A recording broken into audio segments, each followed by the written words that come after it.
Salam alaikum to some of you, and peace to the rest of you, darknesses. Jet Black was debating about whether or not to disclose this, so I, the other personality that sneakily resides in his head, Razor Blackenborough, have decided to disclose this to you for him. You're welcome now, and you may thank me later, gentlemen. My English is far better than Jet's, mostly because I am simply far calmer than he is. Allow me to first paint a picture for you. Imagine, if you will, a lioness on the savannah, part of a pride, of course. She smells abnormally good to the male lions, who are very strong and useful to the pride as long as they remain young, healthy, and coordinated. These males, a pair, are siblings themselves, born of the same parents in the same litter and ejected by their father upon reaching sexual maturity, as is the case with lions. This lioness, whom we shall call Asata, is used to the attention of these brothers, as she has raised 2 litters of theirs already. The brothers don't mind sharing access to Asata and the other females, because as they are already brothers, their DNA is so close that they aren't genetic rivals in reproduction anyway. However, unlike the other females, who must sometimes initiate copulation with the males and other times merely wait for the males to initiate, Asata is accustomed to being approached easily and not having to pursue any attention from the males. Her efforts usually involve little more than walking in front of either or both of the males. Today is different, though. Today, Asata, younger than her aunts and elder sisters, is to join them in the hunt. Usually, lionesses hunt by themselves in daylight hours, preferring the males not interfere because their manes might give away their positions, as some of them set up the ambush into which other lionesses will chase the prey. Contrary to stereotypes about the males being lazy and merely muscling in to eat first, male lions are thought to help their mates bring down more bounteous prey in the night, when their vision does not match that of a lion's. In the day, we might easily observe lionesses chasing down a wildebeest or a zebra, but at night, lions, if they aren't out patrolling the boundaries of their territory, may join in and help them take down even a Cape buffalo, feeding them for over a day. This is where the difference comes in. Asata, unaccustomed to pursuing males of any kind, be they prey or her own species, doesn't understand why they should pursue a male Cape buffalo. That makes no sense to her. As the lionesses set up their positions, she goes along with it, because she has hunted female buffalo and wildebeest before. Yet, when all are in position, just before her aunt can show herself and charge the male buffalo into her position, she shares with the bigger of the 2 adult males back from patrol. She shows herself to the buffalo. When the buffalo sees her, it doesn't pursue her. She is perplexed. She then begins to lower her front paws and front half of herself to the ground, leaving her back quarters raised up as if to sexually entice the buffalo. The lionesses look in amazement, if not amusement, but the male next to her attacks and bites her on her back, not only for showing herself to the prey, but for assuming an enticing position to a male lion in an attempt to draw in a male of another species, a prey species. She thought she was clever, and yet she was not even smart enough to realize that the buffalo understands that her interest is in consuming him, not mating with him, as if the parts could fit anyway. The male buffalo doesn't fall for it, and while the male lion bites Asata on the back to teach her a lesson, the buffalo runs in the other direction, leaving only the lionesses that were supposed to chase him into the male and Asata's awaiting grasp, to instead either choose between suicidally trying to take him down before the male can reach them to assist, or allowing him to pass their position unmolested, free to graze again and mate with his own kind for another night. Asata, who has had her pick of males, did not understand that a male's standards must change when confronted with a predator whose interest is in eating him, not giving him some trim, as Jet Black would say. She never stopped to ask herself why a buffalo would chase down a lioness unless it was to drive her to a safe distance. What interest would a mighty, muscled, dignified buffalo have in catching a lioness if he outran her anyway? Yes, he possesses much muscle, which is meat to the lioness once he is dead, but what interest does he have in pursuing her to give him his muscle, his meat? His standards for being eaten aren't the same as his standards for being helped to eat more, nor should they be.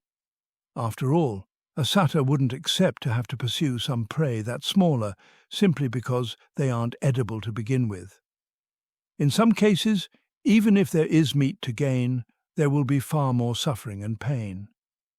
Let that rhyme, so true, be a binding reminder for you. This is all about standards, not just having them, but actively striving to meet them, especially when it comes to honesty and fairness in our work and relationships. It's tough, sometimes incredibly tough, because the world, and unfortunately sometimes even the people closest to us, can make it feel like holding the line on integrity is a losing battle. The following are the words of Jet Black, edited and then narrated by me, Razor Blackenborough, on Jet's behalf. You see, right now, I am navigating a familiar storm.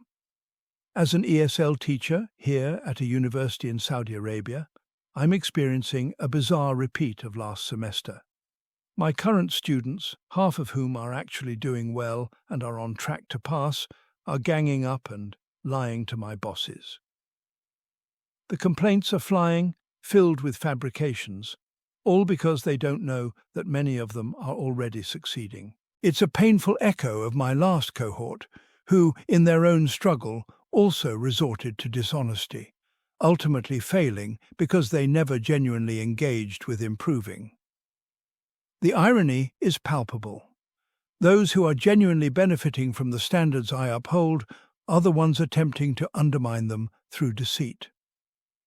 This situation, as disheartening as it is, resonates deeply with an experience many of you, my audience, especially Black American men, know all too well. You often face misandrist treatment, sometimes even from within your own families. One particularly insidious manifestation of this is the phenomenon of false accusations and lies, leveled against black men who dare to have and to meet high standards for themselves and others.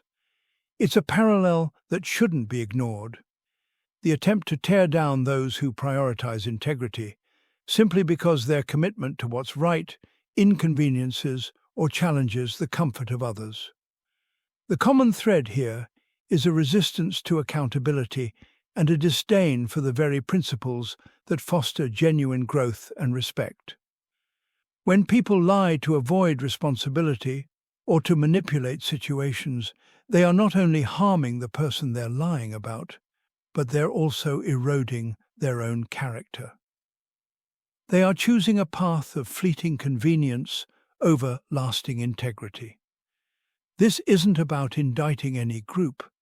It's about calling out the specific destructive pattern of misandry and deceit that undermines fairness and personal growth. But despite these setbacks, despite the unfairness and the outright lies, it is absolutely essential to maintain our standards. Why? Because our integrity is our most valuable asset. When we compromise on honesty, even in small ways, we chip away at our own self-respect and the trust others place in us. When we demand fairness, we're not just advocating for ourselves, but for a more just and equitable environment for everyone. These aren't just abstract concepts, they are the bedrock of strong relationships, effective workplaces, and a healthy society. Holding true to standards of honesty and fairness, even when it means facing adversity, builds resilience. It teaches us to discern genuine criticism from malicious attacks. It strengthens our resolve and clarifies our purpose. Yes, it's frustrating when people lie on you, when your good intentions are twisted, or when your efforts are met with deceit. But it's in these moments that our commitment to virtue is truly tested and ultimately truly forged. So, for those of you out there facing similar battles, whether in your personal relationships, your professional life, or anywhere else, remember the immense value of your standards. Don't let the actions of others dictate your commitment to honesty and fairness. Understand that those who resort to lies often do so out of a place of fear or a lack of personal accountability.